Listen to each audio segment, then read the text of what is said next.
Our Lāhui has always been rooted to Hawaii. However, trying to remain in the islands is becoming increasingly difficult, nearly impossible. For the first time, more native Hawaiians live outside of Hawaii than in the Pai'aina. How do we bridge the growing gap between our diaspora and our ancestral homeland? This panel will dissect the complicated dynamics of our Lāhui, fractured between our Onehānau and the U.S. continent.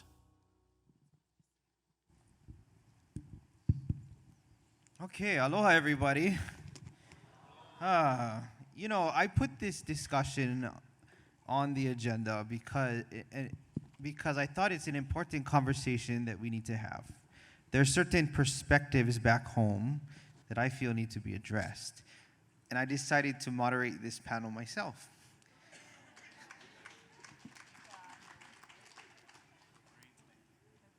So I want to just take a moment. I'm going to let them introduce themselves because I might say something wrong. So let's start with Kehau. Introduce yourself, please.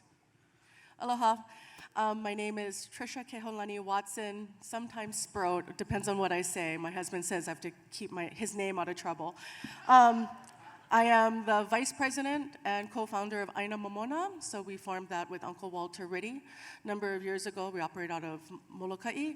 I'm also president of Kalihi Palama Culture and Art Society, so we produce keiki hula, and I am also CEO of Honua Consulting. Mahalo for being here. Velina mai kako, my name is Patrick Makua Kane, and I am the kumuhula for Nalei Hulu Q in San Francisco. And that's it. That's all you need to know. That's plenty.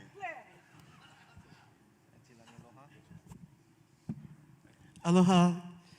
My name is Carol Lani Aloha Lee. I am born and raised in Chicago, Illinois, and I'm here to bless my kupuna, which drives me in all the work that we do up on the mainland. Carol Namahoi Ha'o, who lays to rest in Kiokaha today, and she motivates the work that we do up on the States. Mahalo. That work. We got to share mics that you just pass them to each other. Aloha mai tātou. Aloha. My name is Paul Kaipo Pomaikai Sr. I am the son of Samuel A'alona Kaupua, Elders, Malietoa, from the Ahupua of Waipio Valley, Big Island. My mama is Josephine Manini Pili La'au Leong, from the Ahupua of Molokai. I stand because I honor them when I introduce myself, because who you see in front of you is all of them. And I want to thank you for inviting us. Thank you, Auntie, for being here today. I want to just say our mana'o, my mana'o, will be from my heart. And thoughtful thinking process today. Thank you. Aloha. Mahalo. Aloha kākou. My name is Tieri Pa'ahana Leilani Bisson. I was born in Pu'unene, Maui in 1954.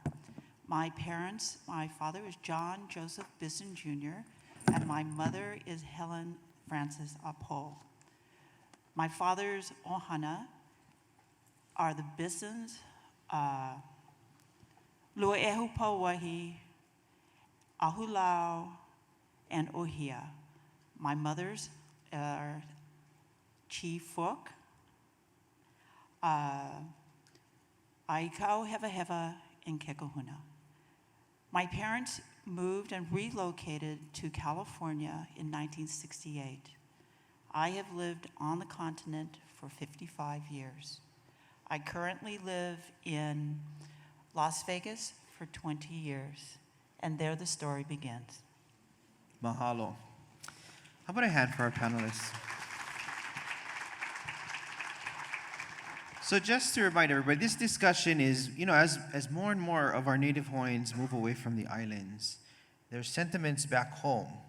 There's comments that are made mainland Hawaiians, you know, or like there's a difference between that Hawaiian and this Hawaiian back home in the struggle. So this discussion is to have a conversation about that. So I have a few questions to get us started. So, Auntie Pa'ahana, why did you leave Hawaii?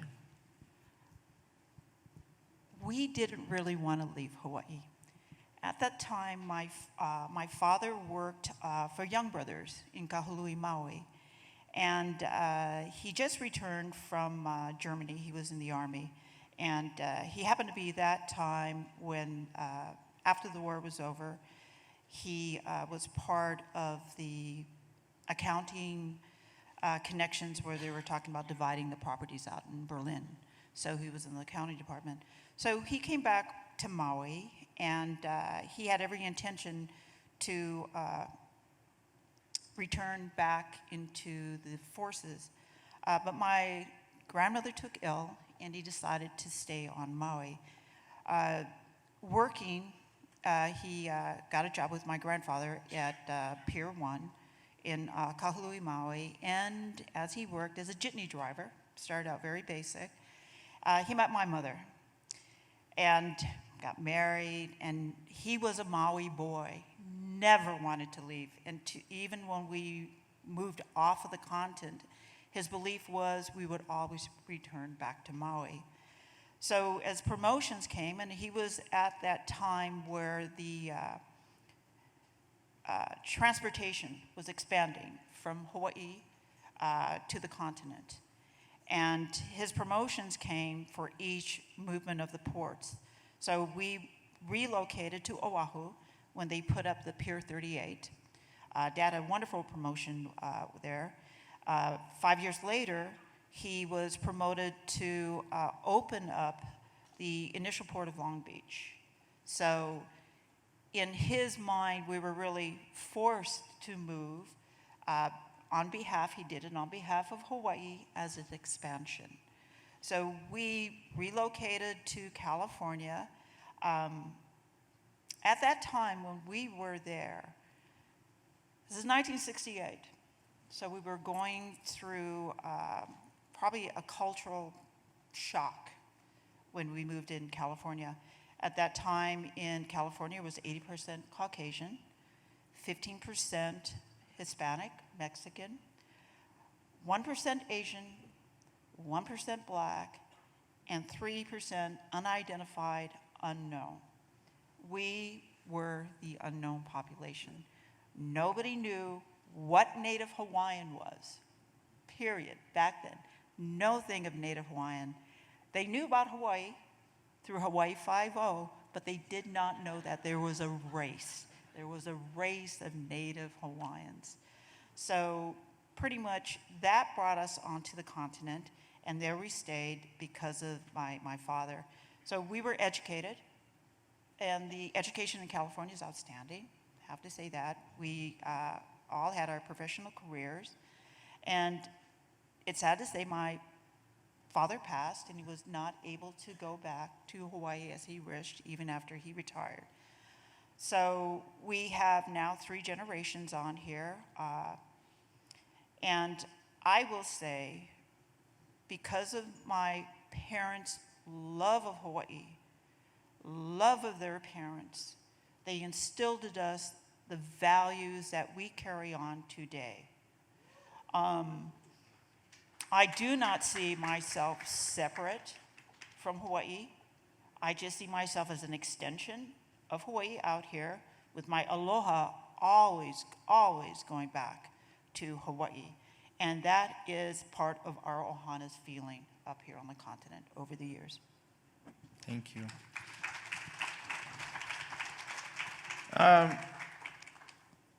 All right, well, let's go to Lani Aloha from Chicago. She also helped us, you know, when Aloha Poke sent cease and desist letters to all of the people that use Aloha and Poke in their title, she led a march through Chicago protesting Aloha Poke. So how about a hand for Lani Aloha?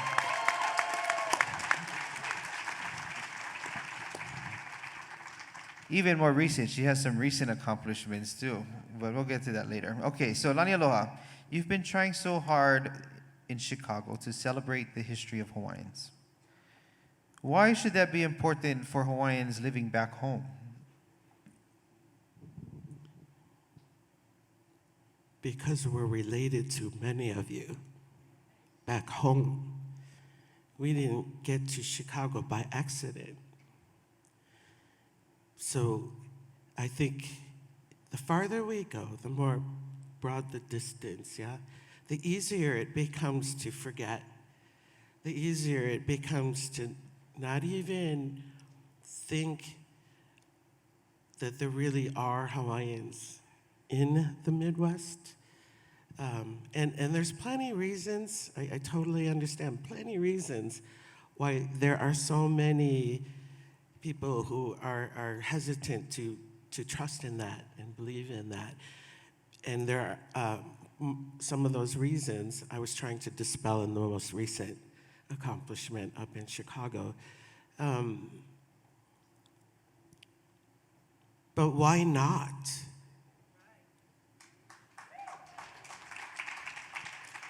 I'm just saying, we are doing everything we possibly can with very little support outside the state lines.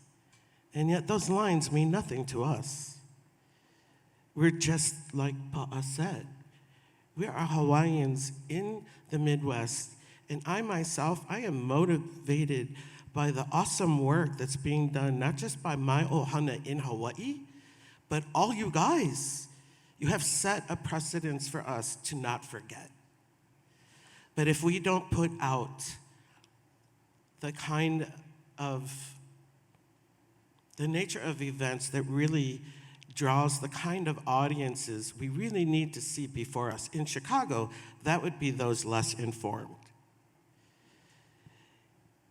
If we are doing it right and we put together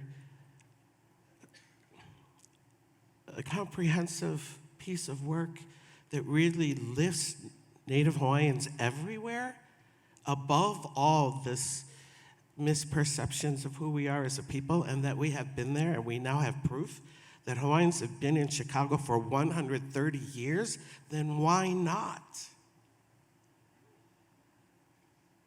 There's no doubt about that. And we are surrounded by very little aloha support, just saying. I continue to really appreciate all the kumuhula who have maintained such high standards within their halau, because it takes everybody, the keiki, makua, everybody, all the levels in order to do that. Us in Chicago, we don't have that. Everything outside of when we have hula, say, everything becomes transactional. And then it turns into ownership. By who? I don't know. Like the Aloha Poke. Who was that guy? And concerning, speaking of that, Aloha Poke being an eatery, there are plenty of eateries throughout the Midwest who are doing the hard work and getting not enough support from Hawaii because maybe we're not recognized as doing good enough work for our people abroad, and that we often see people putting Hawaiian words in their names as a business.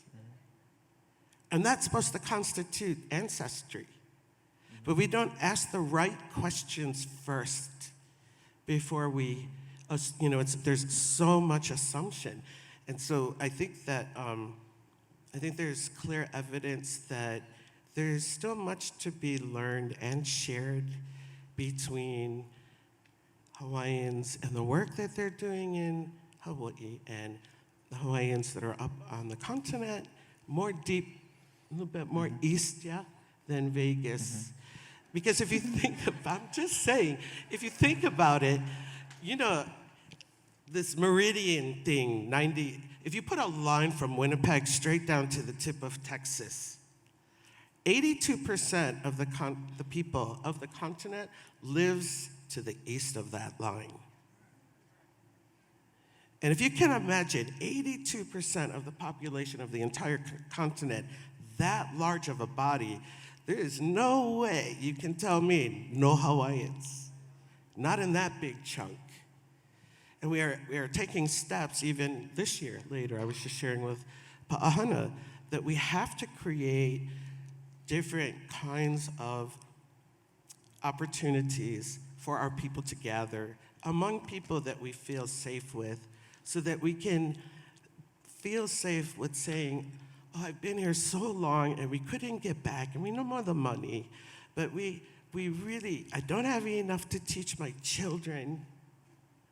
So, it weighs heavy on us. So, Auntie, let me ask you, if you had the opportunity to come home, move back home, would you move back home? Wow, I just addressed this. I would. You know why?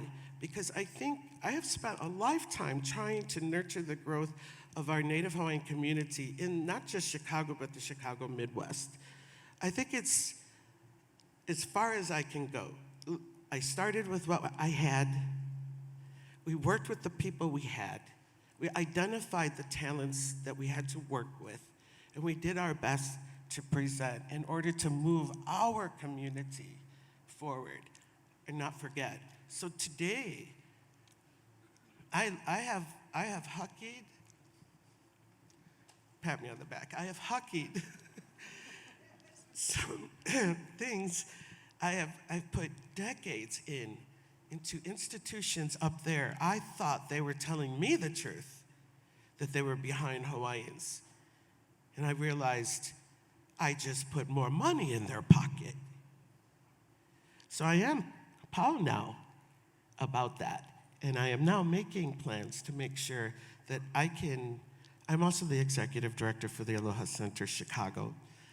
And I'm going to a new infrastructure that will allow me to put someone in point there that's now more prepared. So you probably would And stay then in I Chicago. can come back and forth and Gotcha. make sure we're bringing, because the more people don't come to Chicago, the more I have to come home. I need Grant for that. And for the same reason, we have difficulty for people coming into Chicago. We understand. Okay, we're gonna give 1 hour panel, so we gotta. Mahalo. Kalamai. No, thank you though. How about a hand, everybody? Okay, wait. So the next question. I'm gonna go to Uncle Kaipo. He's an add-on. I added him this morning, by the way. So Uncle Kaipo used to live across the street from me in Kapolei in Homestead. I live in the Kapolei Homestead. He used to live across the street. And he sold his house and moved to the continent. And so I wanted to bring him up here because I wanted to ask why. Joe, I thought you asked me that question, I'm going to knock you out. I love this man. The reason why I moved from Hawaii to here was because I could. Plenty of people cannot. They cannot escape the economic, social, physical, almost abuse, what's going on with them. They cannot move. I could. And the second reason was coming up on my retirement in 2020 as a tugboat captain for 41 years. I looked at my wife and I told her, if I retire, I want to make sure I can eat.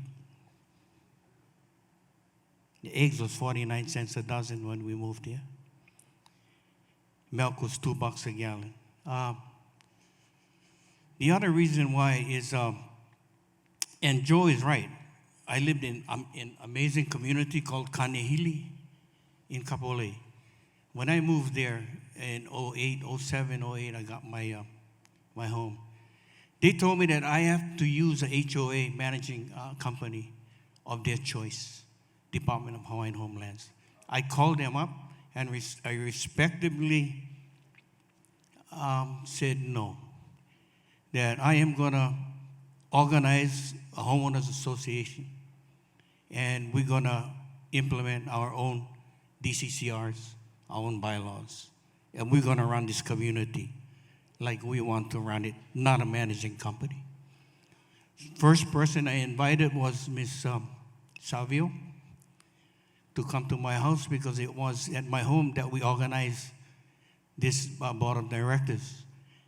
And I bought insurance for the board to make sure that we was protected, and I make sure that everyone that joined knew that they were protected under whatever the realty bylaws or whatever the laws of the state of Hawaii for Homeowners Association was. And that you come inside here and you fear nothing. Because if you want to be a part of an amazing community surrounded by University of Hawaii, 4-year college, a rail system that still needs to move, a Kamakana Ali right across the street, we had everything within 2 miles, including Costco, Walmart, and everything. They built 3 Hawaiian communities right in the middle of the heart and soul of Kapolei. When they planned that, they were not thinking. Because we have one of the biggest Hawaiian communities on that side of the island in Kapolei, and it is growing. Well, why would I leave that? First of all, when you get a lease, I waited 25 years for my lease. When you get a lease, you get a lease, not home ownership. You get $1 a year lease from an entity that cannot almost manage their own budget. I thank you for the $600 million. You decided to let us Hawaiians decide to what we want to do with it. But when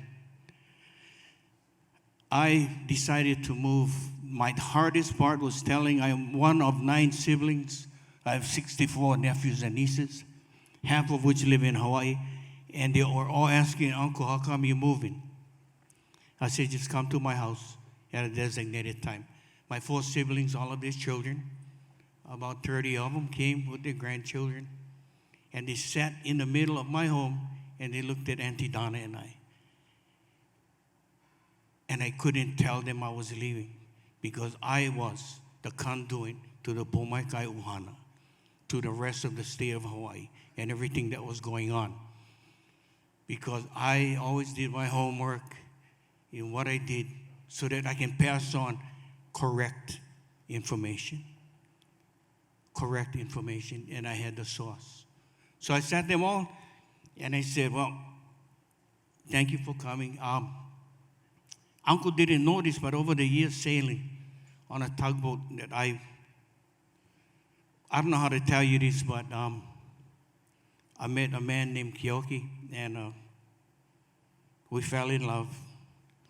And Auntie Donna was almost on the floor, sitting down. She was going to.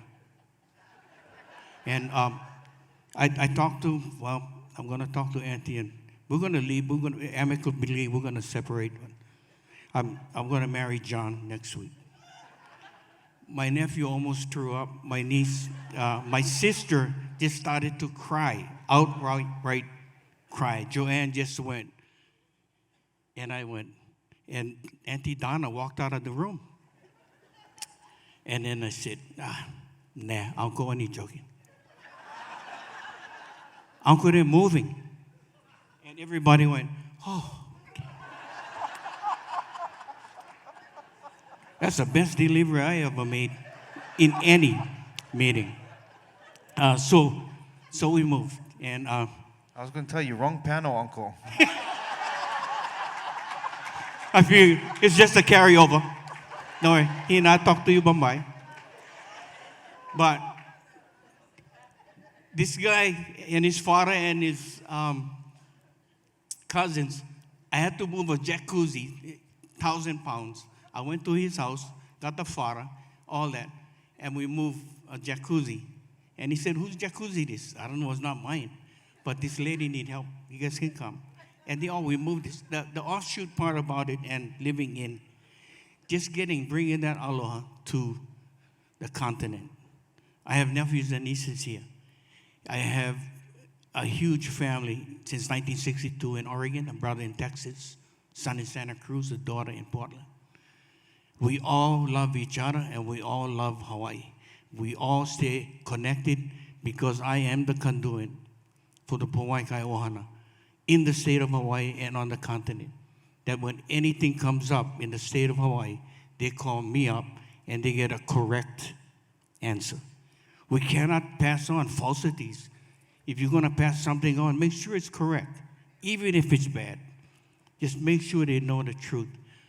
But living across Kuhio, his boy used to come climb a tree. I got to yell from the second story, get off the tree. After I lick you, I'm going to lick you farther. Hold on, back up, run home, man. So, and Joe come to my house, Uncle, don't worry. My kiddos are right. I gave him a couple of those, twisters? And he went on, but Joe, Thank you. that's it. Okay.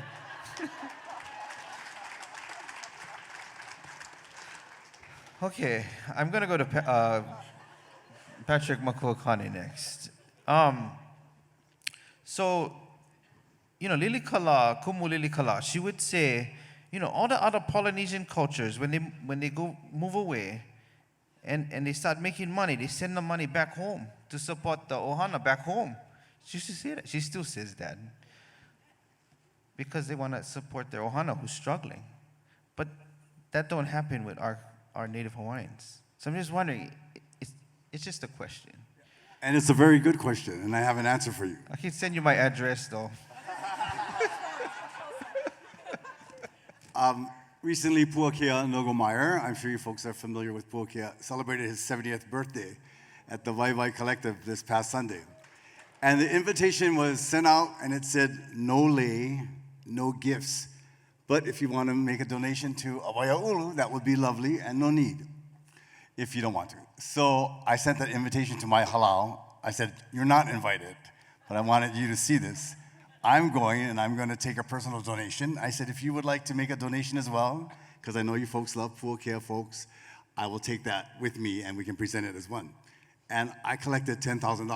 Wow. So I don't know where Lili Kala is going or how many Hawaiians she spoke to, but she never come talk to me. No. So I understand what you're saying. You know what's interesting about living in the mainland? We as Hawaiians, I don't know if you guys experienced this, but I have never met anyone else. None of my haole friends, none of them, nobody I know in the mainland speaks about their home like we do. We have a certain reverence and fondness and aloha when we speak about Hawaii, or when we say we're from Hawaii. You know, when you go around the circle and everybody says where they're from, and you're just waiting your last, and you're waiting for the trumpets to go, pa pa pa pa pa pa. Hawaii. I'm from Hawaii. Yeah. We're the proudest people I know in terms of where we're from. We really are, and we know why. It's hard to explain to people why, but. So there is a sense of pride being a Hawaiian that will never be taken away from us because we moved to, I don't know, what's the term, the continent, mainland. Because it's hula serves as a hub. It's a community for everybody to connect. Hula means Hawaii. So when people come to hula, they're not only coming to hula, they're going home. They're connecting, they're chanting, they're dancing, they're experiencing. Their entire body is experiencing Hawaii. And I do that 5 times a week, so I'm home a lot. And in many ways, I never feel that I left. And the goal for my halau is to be self-sustaining, but also to contribute as much as we possibly can to whatever is needed in Hawaii. And that's something that I will always ensure that we are capable of doing. Okay, enough. Hi, sister. Okay. I was going to say, my birthday's March 2nd. You're invited. Okay. I told my halau, hey, my birthday is 70 years old. I better get a $10,000 check too. Okay, let's add some spice to this conversation. Save the best for last. Okay, back home, there's a lot of commentary about mainland Hawaiians leaving their homeland. Why is there that sentiment? Why is there sentiment that they left their homeland? Why are they fact. classified as mainland Hawaiians versus just Hawaiians? Well, I think it's Hawaiians who live on the continent, right? And so I do want to say, I want to start with some responses to what was said. This man is a world-class artist, right? So when you talk about taking culture in Hawaii and not only moving it to the continent and communities there, there is an innovation that I think you can do here, like on the continent, that wouldn't necessarily be as well received or received the same back home. So to me, I think there is an opportunity for Kanaka who live on the continent to expand, to even elevate in very, very important ways. But to me, right, the question of this panel, so I'm gonna change your question because I don't like it, is should Hawaiians on the continent be part of the Lāhui, right? So when we talk about Lāhui, to me that is a sacred word. It is rooted in our history. It is rooted in aloha aina. This is not our aina, right? So we do land acknowledgements because we are not native here, right? We are malahini here. And so I think that's the discussion, and I am really, really grateful we're here. I think we should be here on the continent talking to Kanaka who have left about what their role is on our aina back home, because that's the fight. Because I would rather be houseless in Hawaii than ever move from my homeland. It's not happening. And, you know, so, and I know you moved. I would never let my father move. Like against his will, whether it's his pension to me, that is our first obligation, is to our ohana, and to keep our ohana at home. So I think I think we need to continue. That's why Aina Momona came here. It's why we're here to have discussions about this justice project we're working on, because we intend to make recommendations, right? Coming out of all of the work in the focus groups about how we offer resources to Kanaka on the continent. So I'll just make an example, and this is just my personal sentiment. Absolutely, we need to be supporting culture, education, language here on the continent for Hawaiian communities. Absolutely, that's critical. If we start talking about like home ownership loans, I don't know that I would want a home ownership loan to go to somebody else's aina. I would want to see relocation money coming to ohana that want to move back to Hawaii, but I don't know that I want to buy up some other indigenous people's aina. That bothers me. And wait, one more thing, you're not power me yet, you're not cutting me off. And simply because I really truly believe our ali'i and our kupuna would never want us contributing to other people what happened to us. So let's find ways to offer our ohana to come home. Very good perspective. Kalamai, Okay. can I just share one thing real quick, I promise? I just feel like there was one group missing from that, and that is those many, many people who didn't have the luxury of scheduling a meeting with our mothers to determine where we would like to be born. And I didn't hear that group. So I hope that you will factor that in. That's all I wanted. Okay, I just wanted to establish my kulana. I'm the moderator of the panel.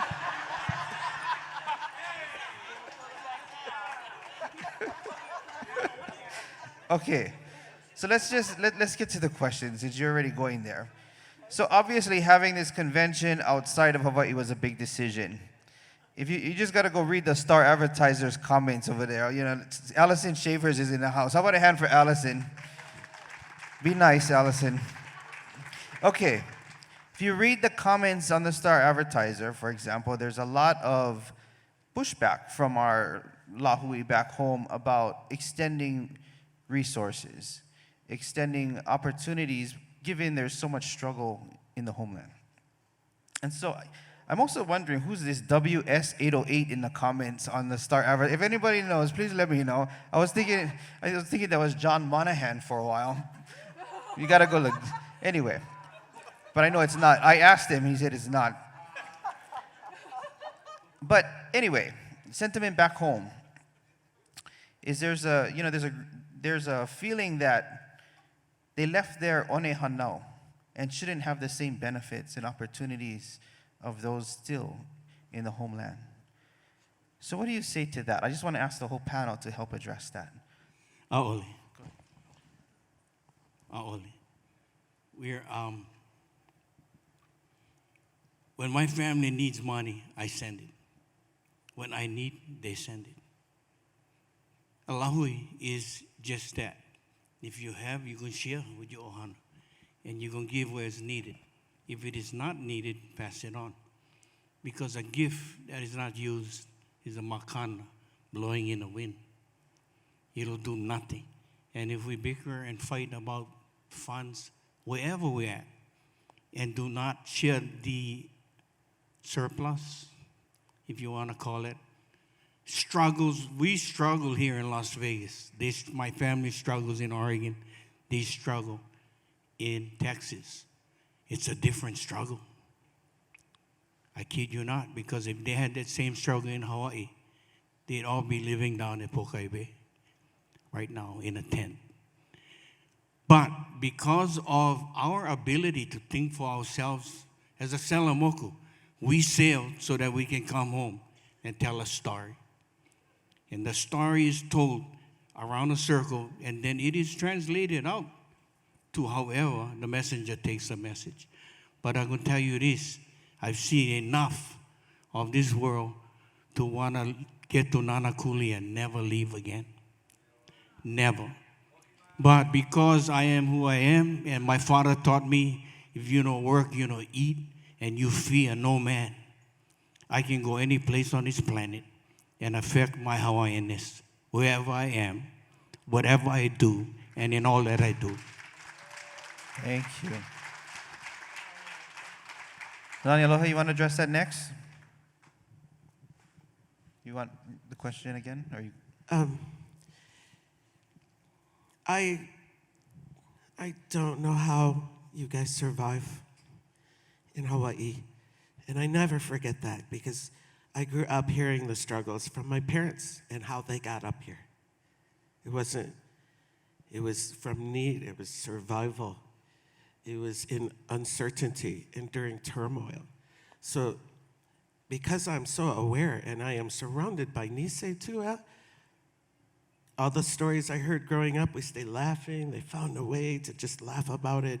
But I would, as an adult, learn that those are the stories when they were in the internment camps. And who wants to go back and start over? So they just kept coming east, yeah? Because of that, I personally, and all the work that I have done, the first thing I try to do is never to tap into the resources of Hawaii, because there's not enough for them. So all that I have accomplished, I want you to know, we have not. I've made sure of that.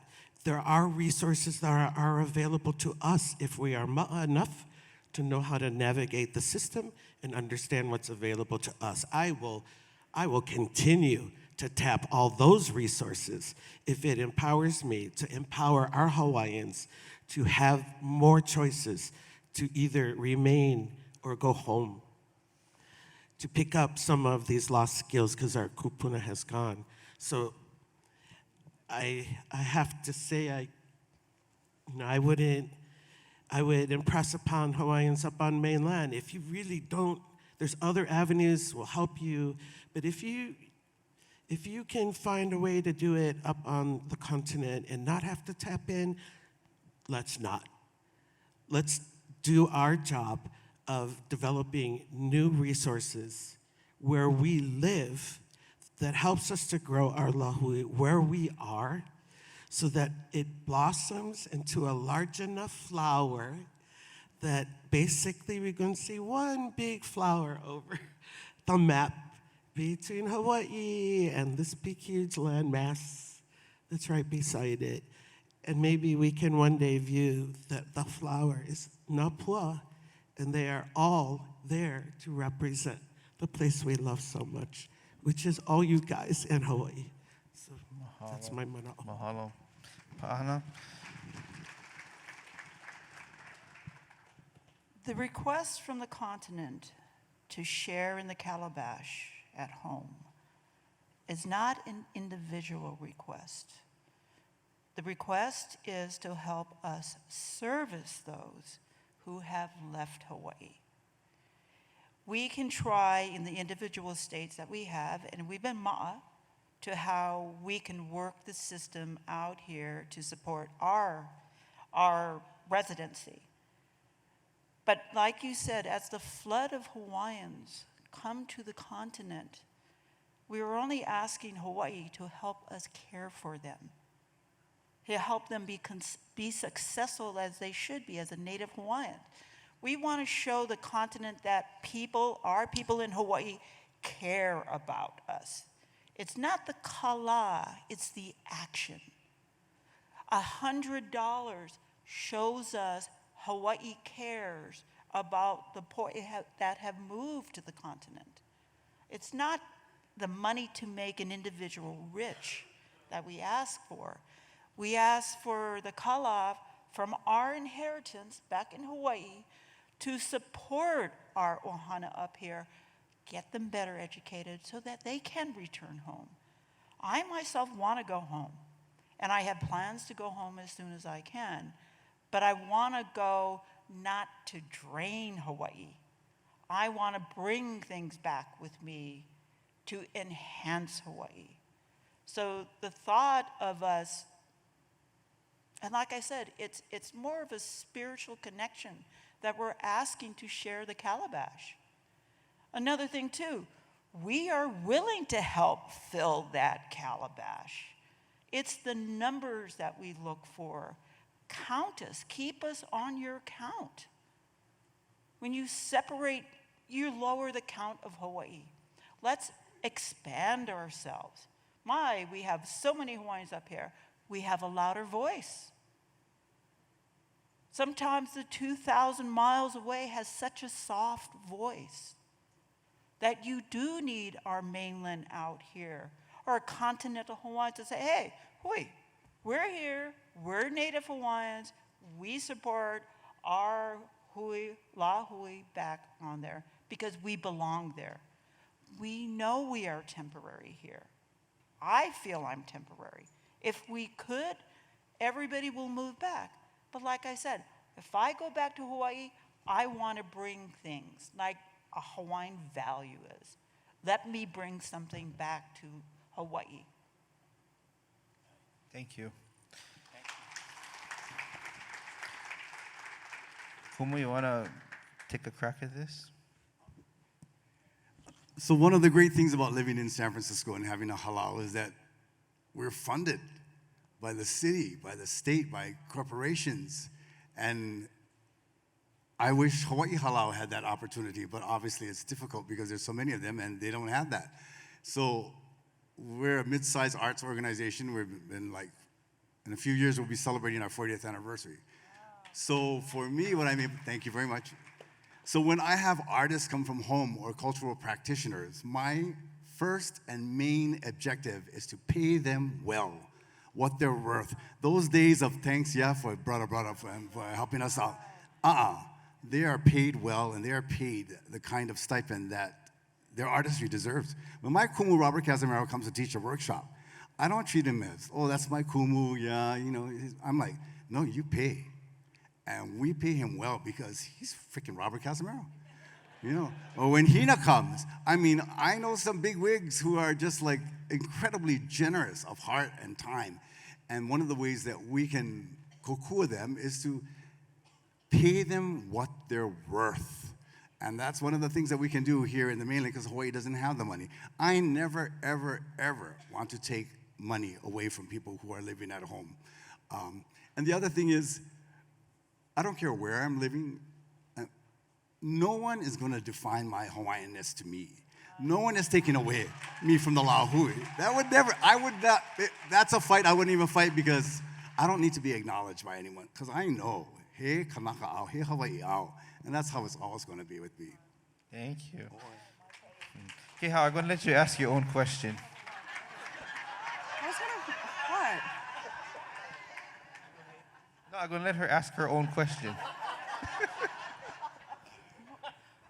Ask me one. But first, as the wife of a musician, mahalo for playing the musicians well. As I saw my husband walk through. I don't know, what, you want me to answer the same? Well, I don't know, last question I asked you wanted to change. I can let you try again. Hanaho, try one more time. So, what you said was really interesting about you wouldn't necessarily consider them part of the Lāhui. Can you expand on that? So again, right, I think we have to go back to what does Lāhui mean. If we are talking, so I'm one of those people that is a very strong independence person. When you say Lāhui to me, you mean nation, of which race was not the factor, right? Any person could be part of the Lāhui as a national. And I absolutely believe it is not my place to define other people's Hawaiianness. It is not. So I think we have to be very mindful when we are talking about the Native Hawaiian community, because that was not the equivalent of our Lāhui. So again, I absolutely think we need, and I think the key to it all, whether this panel or Hawaii Soul, is how do we kako'o each other, right? That's the bottom line. And the second part of it, and you used the word earlier, and it's actually my favorite Hawaiian word. I think people overuse kuleana and don't use the word kulana enough. What is your role, right? You're waving at me. Thank you, Hina, right on, thank you. So, I mean, but it was from Kulana na Mahu, right? It was from that video that I thought we don't talk enough about what roles do we all play, Kanaka and non-Kanaka, right? You brought here people who say they want to support us, they want to see Hawaiians thrive, hopefully a Lāhui thrive, but when you say Lāhui, that means you are signing up for the independent nation of Hawaii. And that's, to me, then people have choices. Are you part of that nation or are you not? And that's political, and I don't think that's the discussion we're having today. I think we're talking about culture and the expansion and people who are ambassadors of our culture for the world. But I think we need to start having a discussion about Lāhui and politics and where do we move. It's all political. Mahalo. Okay, we just got a few minutes left. So I want to just go right down the row, maybe 2 minutes, and give closing thoughts. Just thoughts about your kulana. I got. This is my closing thought. Do not let the water divide our koko. The mountains, the deserts, and the lakes, and the stretches of land do not divide our Hawaiians on the continent, one from each other. Through the Mainland Council of the Association of Hawaiian Civic Clubs, we work to keep our ohana strong, matching what we can to sustain us here on the continent. We want to share from the calabash, but call upon us how to keep it full.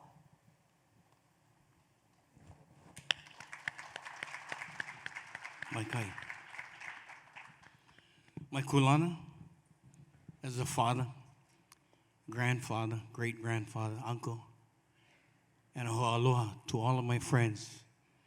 My role is to be a conduit between the state of Hawaii and all of its actions, from legislature to the Waianae Kupuna Council, out at Pokaiwe.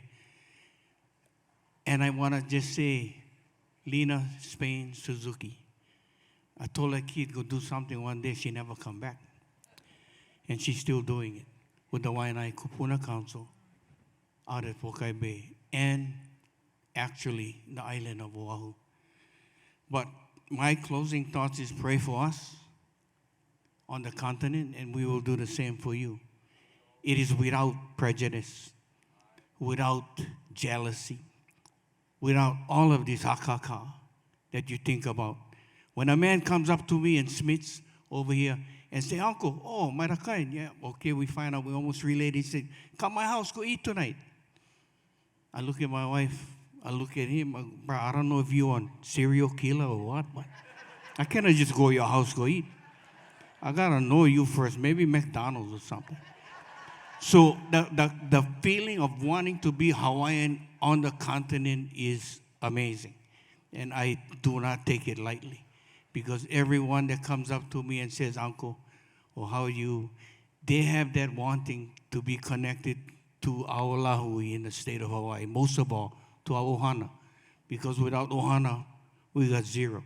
We got nothing. And if it starts there, if you teach your children from an early age to respect their kupuna, yes, sir, no, sir, please, ma'am, open the door for somebody. We will not perpetuate a healthy Hawaiian community.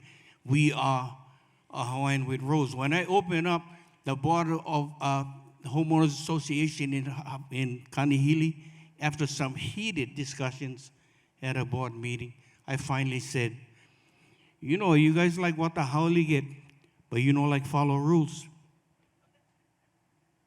That was the end of the meeting.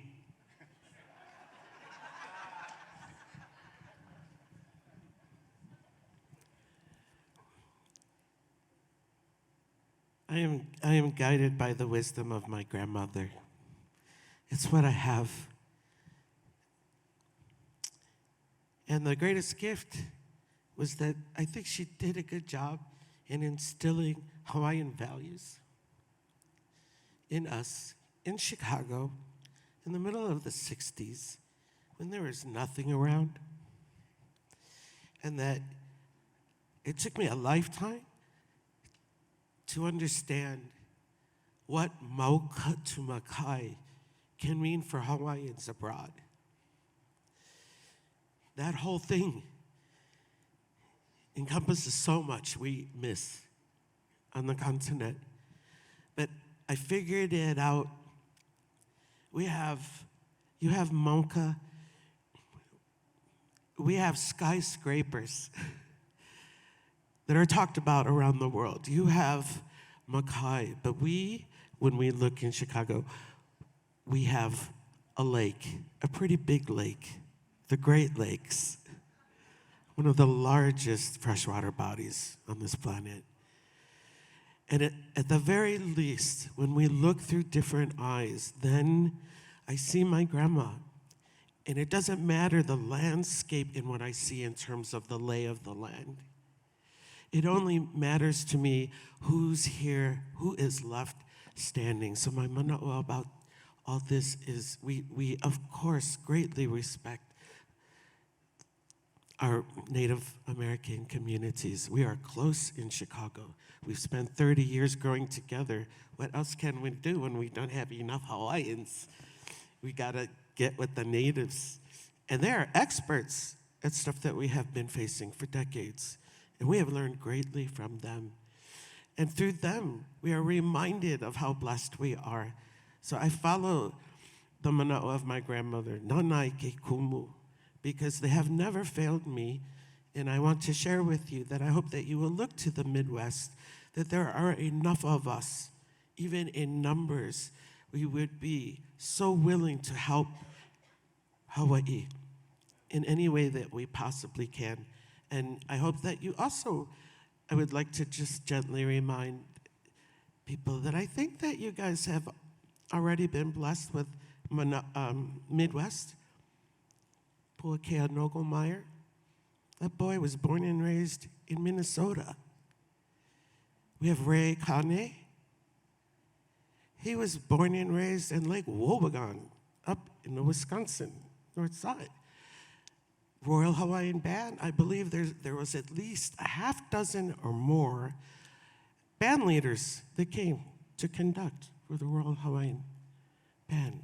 So please look to those as examples of what is to come if we can continue to nurture the growth of Native Hawaiians abroad and we remove boundaries and state lines and then look at us as a peoples. We could be huge. We could be huge. Lokahi, that's what we have to do. That's what I feel. Thank you.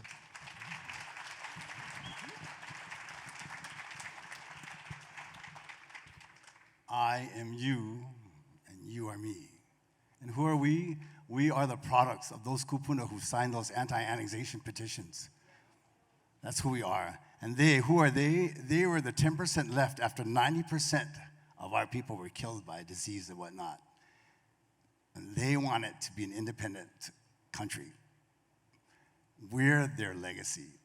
So there's no room for like dividing us, you over there and us over here and whatnot. The conversation should be, how can we bridge that? I was telling my therapist, everybody should have a therapist, especially if you're kumuhula. Well, I was telling my therapist that I feel like my life goes from one incredibly special event to another. I have been so privy to many beautiful things that have happened to me in my life because of Hawaii and because of hula. And I always want to give back. I'm always there to give back because so much was given to me through my kumu and through my kupuna and through people who are doing incredible work. This one over here and what she's doing. I mean, we have academics. You know, when I was living in Hawaii, it was mostly cultural practitioners, and now there's this amazing combination of cultural practitioners and academics. I mean, there's a renaissance of ike and knowledge that's happening with our young people today. It blows me away how much people are so much more akamai today than we were in the 70s. We did open a few doors, just a few, but people have blown them away. I'm just constantly